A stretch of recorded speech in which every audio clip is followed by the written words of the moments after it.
So, makinig po tayo kay Associate Justice Carpio, dating Supreme Court Husgado o Associate Justice, Ito, malaki ng kanyang yung kaalaman sa batas. Unang-una, Supreme Court Justice siya. Para matuto tayo ng batas. Ito batas wala tayong political color para walang away. Di ba maganda matuto tayo sa batas, kaibigan? Ako, yan ang gustong-gusto ko, natututo ko sa batas. Para kung dumating ang panahon, magagamit mo yan sa personal. Okay? Ayan. Carpio, magandang umaga po. Siya din po yung lead convener na isang Sampayan Coalition. Magandang umaga po sa inyo, Justice. Good morning, magandang umaga sa mga tagakinig natin. Opo, si Alvin po ito. Maya-maya po kasama natin si Doris sa Justice. Ano po yung impression po ninyo sa nangyari sa Senado? Bagamat noong nakarang linggo pa po yun, ang turing nyo rin po ba kay Senator Bato de la Rosa ay isang pugante na? O hindi pa siya dapat tawaging pugante at this point? Well, pwede na siyang tawagin pugante, fugitive from justice, dahil there is already a warrant of arrest, no? And he has been charged already before the International Criminal Court. Opo. Yung yung crime against humanity, tinatawag natin yan, crime with universal jurisdiction. Mm-hmm. Ang ibig sabihin yan, any country where the person is found who is charged with crime against humanity can be charged there in that country. Any country can acquire jurisdiction over him, or any international body established to punish offenses like crime against humanity can acquire jurisdiction. Automatically yan. That's part of tinatawag natin customary international law. Ang saligang batas natin provides that the Philippines adopts as part of the law of the land general principles of international law, yung customary international law. So, kahit na hindi natin in-adopt dito by Congress, by law, automatic yan. We are bound by customary international law. So, we are bound if a court has already acquired jurisdiction, like ICC, we are bound to cooperate with that court under customary international law. Okay. And we cannot question the jurisdiction dahil this is a crime with universal jurisdiction. Kahit anong bansa na makita ma-aresto itong tao na ito can acquire jurisdiction and prosecute. So, yung sinasabi nila na walang jurisdiction dahil wala pang court warrant of arrest from a local court. Hindi totoo yan dahil this is a crime of universal jurisdiction. Any court that prosecutes and takes him into jurisdiction dahil nahuli sa bansa nila is part of the investigation by an international criminal court. If that court has jurisdiction, automatically we have to recognize also yung mga processes or court orders kasi kasama yan sa jurisdiction . So hindi na natin kailangan i-recognize separately yung warrant of arrest in our local court dahil nire-recognize na natin yung jurisdiction ng ICC . Kaya po kami nagtataka dahil unfortunately the Senate President does not agree with your point. Para naman po kayo abogado, sabi nila pag meron dalawang abogado, tatlo yung interpretation, dalawa lang yung abogado. So yan ang interpretasyon ninyo, Justice. Iba yes, naman ang interpretasyon ng iba. That's buttressed by Republic Act 9851. Opo. Na Section 17, sinasabi doon, pag meron ng another court or international tribunal that has started the investigation, in other words, acquired jurisdiction, we have the option to surrender the accused to that court or to prosecute him here. So option yan. Nasa batas yan . and that option is exercised by the President. Opo, yan po ang posisyon din ng Solicitor General. Ano po, gandang pagkakasulat ng posisyon ng... Yes, sangayon ako. Sa tama yun. Yung position ng Solicitor General, sangayon ako. It is very well written memorandum. But assuming your argument, ano po, kung tama man yung argumento nyo, kasi nasa Supreme Court nga po yan, pending, ano po, ibig po bang sabihin may pananagutan po ang Senado? O at the very least, ang liderato ng Senado dahil nakatakas sa custody nila ang tinatawag mong fugitive from justice. Yes, may batas tayo punishing obstruction of justice. If you prevent a court process like a warrant of arrest from being served, that's obstruction of justice. Pwede silang kasuhan ng obstruction of justice. Sino po roon sa mga players ang pwedeng kasuhan ng obstruction of justice? Well, yung responsible officials, of course, the Senate President, tsaka yung Sergeant at Arms na nag-implement, no? What about si Senator Robin Hood Padilla na apparently mukhang kasama sa pagtakas? Kasi physically, he participated kasi it looks like sumakay sa kotse niya, no? He spirited out bato out of the Senate. Opo. Pag ganyan, Justice, sino po ang interested party or eligible party to file a case? Any citizen can do that or does it have to be the executive? Well, the NBI and the Philippine National Police because sila yung andun eh. And they are the ones who they are the law enforcement arm. So sila dapat po ang mag-file kaya lang. Yeah, mag-complain sila and then it will be taken over by the DOJ, by the prosecutor's office, no? Opo. Yung sabi po ni Senate President Cayetano, hindi niyo pwedeng tawaging fugitive because he's free to go. Sabi niya, well, libre siyang umalis. Hindi siya pugante, kaya pwede siyang umalis anytime. Kaya hindi dapat gamitin yung salitang tumakas. Hindi siya tumakas from the Senate. Hindi, Sabi kasi niya, may definition tayo ng fugitive eh. Pag meron ng he is already charged in court or there is already a warrant of arrest and he runs away, he evades the service of the warrant, nagtatago siya katulad kay Bato, he's already a fugitive from justice. Opo. And pag ganyan, pag fugitive from justice, anybody can apprehend him? Ibig sabihin kahit hindi law enforcement agency. Yes, citizen's arrest ang tawag niyan. So pwede mangyari yung citizen's arrest, Justice? Yes, kasi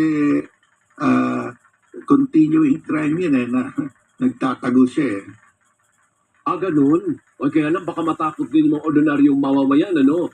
Kasi baka may mga bodyguards din yung Justice. At saka siya mismo, baka may armas. Ang dapat niyan, yung police, kasi they're properly equipped. No? Siya dapat. Opo. So sa ngayon, si Senator Bato, hindi ba nakakahiya po na patuloy naman siyang tatanggap ng kanyang benepisyo, Senador? And yet, tumakas po siya at hindi naman po siya nagtatrabaho. Nakakahiya po sa mga kababayan po natin. At saka, I mean, sinisweldohan ka na malaki, hindi ka nagtatrabaho, then nag-i-evade ka ng arrest. Yes, kaya yan. Yung buong pamilya niya, nakasweldo sa office niya eh. So, paano anong remedy po? Ganun-ganun na lang po ba yun? Ang nagpapasweldo sa kanya, taong bayan, and yet wala tayong magawa because that is the law?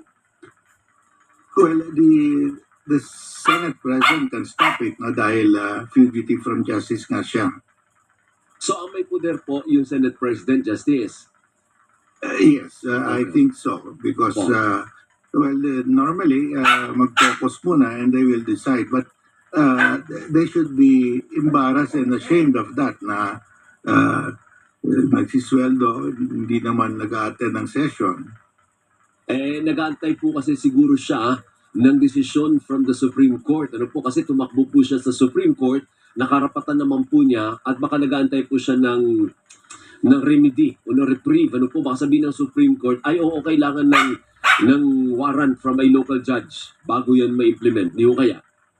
Well, that is his position. Kaya lang nga, he is a charge of a crime with universal jurisdiction ando na yung kaso, may warrant of arrest na from ICC.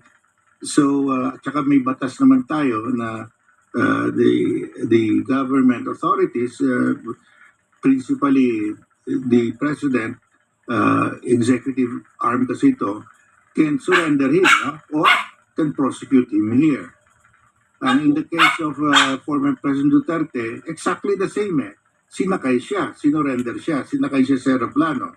That was the provision of law used by the Marcos administration, that Republic Act 1951 authorizes the government, principally the executive department, to surrender him because another court with the competent jurisdiction, like the ICC, has already taken over, has already started the investigation, and in fact has issued the warrant of arrest. Opo, opo. Ang sabi nga po nung iba ano tawag doon, rendition ang term. Justice, parang kinidnap daw ang dating Pangulo, kaya Well, ayaw na nila maulit. Oh. Rendition yan kung walang jurisdiction yung yung ICC, at saka walang authority yung gobyerno to surrender. Pero andyan yung batas Section 17, napakaklaro Opo. Opo. At saka sabi nga naman ng iba, Justice, the fact na hindi nag-issue ng TRO ang Korte Suprema, meaning, di wala din sigurong nalabag na karapatan. Kasi kung urgent yan, ipatitigil agad ng Korte Suprema yan, hindi ho ba? Yes, pag walang TRO, that means yung petition or motion ng party has no strong legal ground. Opo. So which means the warrant of the ICC can be executed while that Supreme Court has not yet made a final decision. Pwede, that's the consequence. Oo po. Ay kaya lang wala, hindi naman siya ginigit ng todo ng... So do you suggest na yung Malacanang or yung executive, parang kumbaga dapat i-harden din nila yung stance nila? Kung ang posisyon ng Solgen ay mali ang posisyon ng kampo ni De La Rosa, di hanapin nyo na. Do you suggest na dapat masigasig na hanapin at ipa-aresto si Senator Bato? Well, nagsalita na kasi yung presidente, and they're all under the control of the president. Sabi ng presidente, hintayin natin yung decision ng Korte Suprema. So, yun ang situation ngayon. Oo nga Hindi po. sila pwede gumalaw dahil may instruction ng presidente not to arrest until and wait for the decision of the Supreme Court. Opo. That's why we are in this situation now. Correct. Di presidente yan Siya, yun ang boss nila And Justice, thank you Maraming salamat po sa insights ninyo. Mabuhay po kayo. Thank you. Salamat. So maliwanag po ang paliwanag ni Associate Justice Marcio. Ang nagiging sagabal yung pala sinabi ni Marcos na antayin yung desisyon na Supreme Court. So kung kailan magdidesisyon sa Supreme Court, kahit nandiyan si Bato, so pwede pala lumabas si Bato.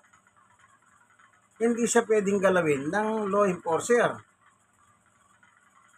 Si Marcos po ang pinaka matahas ng mga sundalo, police, men in uniform. So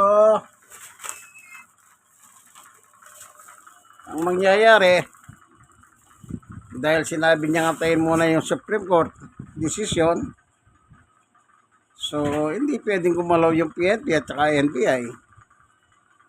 So pwede pala lumabas si Bato at mamasyal-masyal sa Senado. Yun kasi hintay mo pa yung desisyon ni Marcos Kung maglabas ng desisyon ng Korte Suprema, sa isang taon mo palang mahuli yan. Kasi yun ang stand ng gobyerno ni Pangulong Marcos. Dapat hindi. Yung sinabi nga ni Associate, sundin na yun kasi at large siya. At large siya. Kaya anytime, pwede na siya kunin. Kahit na citizen arrest, sinabi niya, pwede naman Kaya kanya lang, meron palang order ng presidente. O baka naman something, hindi natin alam. Ay, nako. something. Kasi naalala nyo nung araw na nagkakausap silang dalawa ni Bato. Na sinabi niya, hindi ba sabi mo, poproteksyonan mo ako, sabi ni Bato nung araw. Baka naman yung pangako yon, eto na. Okay, ano. O, pakinggan natin naman si NBI Matibag. O, where about, kung ano masasabi naman niya sa nangyayari, ano po. Okay, pakinggan natin si Attorney Melvin Matibag ng NBI Director. Once and for all, some are saying it was a siege, another said it was an attack. For you, what's your take? Well, if you will notice, I keep on mentioning GSIS because I saw the vlog of Senator Pia Cayetano na sinasabi nila, nilulusog sila sa Senado, nila ang mga senators. So when they called me, sabi ko, wala kaming NBI dyan sa Senado. Then you have to be very clear with that, that the Senate is renting the building from GSIS and it's one complex. And the building where GSIS offices is located and the building where Senate is, yung offices ng Senate are located, maghiwalay yan. But the separation is only through a door. Tapos meron platform ng GSIS na ano. So, pag makita niyo yung video, I've seen already sa GSIS talaga. That's why yung sinasabi na si NBI Director nagsisinungaling din sinabi na walang tao sa Senado. I think yung mga sumama sa GSIS na media can prove that na wala talagang pumasok doon sa Senado. That's very clear. Kaya ako nagugulat ngayon because some of them were saying na ngayon, sabi nila wala daw silang agent sa Senado. Tapos sabi nila akat sa GSIS because they suddenly realize nasa GSIS na pala talaga yung mga agent. And our presence doon sa GSIS is supported by a request. So we have legal cover, legal basis to be there kung bakit kami nasa GSIS. So, doon sa claim na stakes ba yan or attack na dyan, sabi ko na kung siege man yan or anything, there's no siege. The Senate was never under attack. Ang nangyari ngayon, it's FBI who is now under attack. So, yun ang nangyayari ngayon. No?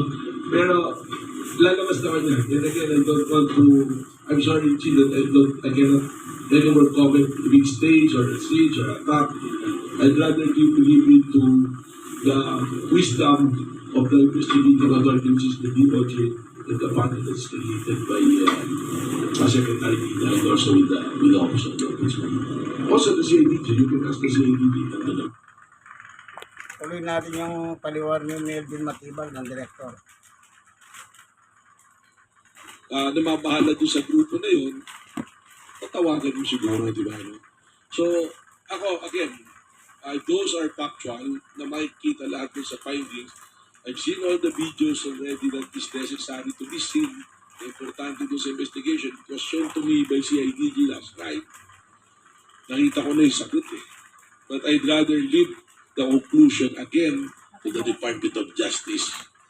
And even giving the CIDG, siguro you ask CIDG kung ano yung findings. I think they've done, nakuha na nila kaagad eh. In the CCTV, you've seen the coverage of the media who are present there. Everything happened at the site of GSIS. Hindi doon sa loob ng bahay nila. That's why ako, nung tinawagan, we're having fellowship doon sa aming planning. I'm really insistent na pa-interview talaga ako. Wala, nandito kami at sigurado akong walang tao sa Senado. Because what was told to me by the senators, sa loob ng Senate, binabaril sila. And the ballistics ng bala, yung papasok, makikita niyo yung ballistics, papunta lahat sa GSIS yung tamaan ng bala, walang papunta sa Senado. They were never put in danger. Hindi nalagay sa senators. Kasi nga, it's a protocol kung if you are being attacked and you're under threat, sa bahay mo limbawa, Mamichi, at may opportunity ka namang umalis sa bahay mo dahil alam mo ma-overpower or anything, anong gagawin mo? Dapat the first thing that you did, evacuate mo na yung, lalo na yung mga senators. Kasi importante yung mga tao yan. Diba? So there is a danger. But you stayed until 12:30. Yung pinakahuling umalis, 2:30 a.m. eh. Tumakas pa, di ba?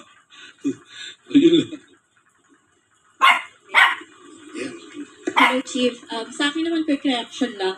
Kasi So, narinig natin yung kay Matibag, pati yung tama nga naman. Yung bala tumama papuntang NBI. Hindi papuntang Senado. Bagamat magkadikit po yun ha. Parang ganito, yan. GSIS, Senado. Yung nagpaputok dito sa Senado, papunta rito. Samantalang si Atty. Matibag, nandito sa DSIS dahil sa tawag ng General Manager ng DSIS. Kasi nga, meron daw labas-masok na tao noon. Kaya kinausap niya ang NBI. Kaya ang NBI po ay nandun sila sa DSIS. Wala sila sa Senado. At ang bala ay paganito, papuntang DSIS. Hindi po papunta Senado. Sigitan nyo na. Simple lang. Kahit yung mga video, nakikita naman po yung mga salamin na pinagbabaril eh. Huwag lang kayong magpakamangmang. Ang mangmang, wala kayo talaga makikakontribute na matino. O kaya huwag kayong maging one-sided. Pakinggan nyo lahat. Yan ang maganda. Pakinggan nyo lahat. Sige, yung kaibigan Jesus, Brother Manny Bautista, God bless us all. Bye-bye.